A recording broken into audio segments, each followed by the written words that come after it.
Hey there mages, how you doing? Today I wanted to show you the drygmy mob farm. You're going to need quite a bit of setup for this, but we'll walk you through it. This is a ritual brazier with the ritual of containment. You're going to need a little bit of sauce for this, not heaps, a single jar will do. This isn't connected at all, but you can still do a lot with just a single jar. And then you're going to need a bunch of these random container jars. Now you could set this up in a better spot, but I have a mob imprisonment tool, so let's go find ourselves a friend. I have a zombie in here. When I place this zombie down, you can either normally you could just set it up over there and just drag them over, but I want to be more particular with what I put in the containment jars because it costs sauce and it's a bit finicky to they don't always work as intended.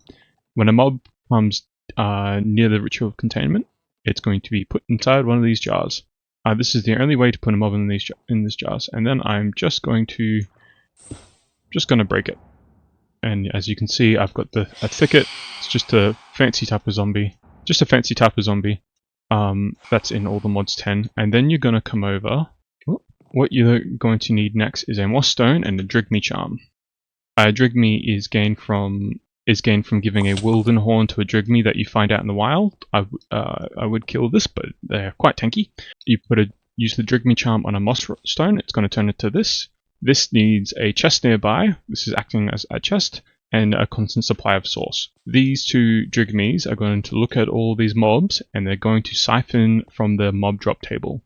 So I'm going to get a constant supply of ender pearls, a constant supply of blaze rods, and I've just added the zombie here, and that's going to give me a constant supply of iron carrots, poison potatoes, flesh and other random bits and bobs.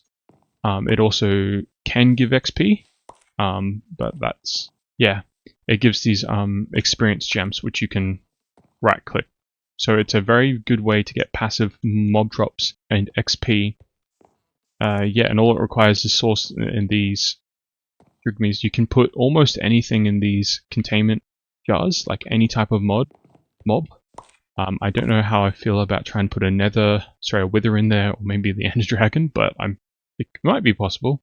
Let me know if you pull that off and manage to get an ender dragon into a containment jar next to a drygmy.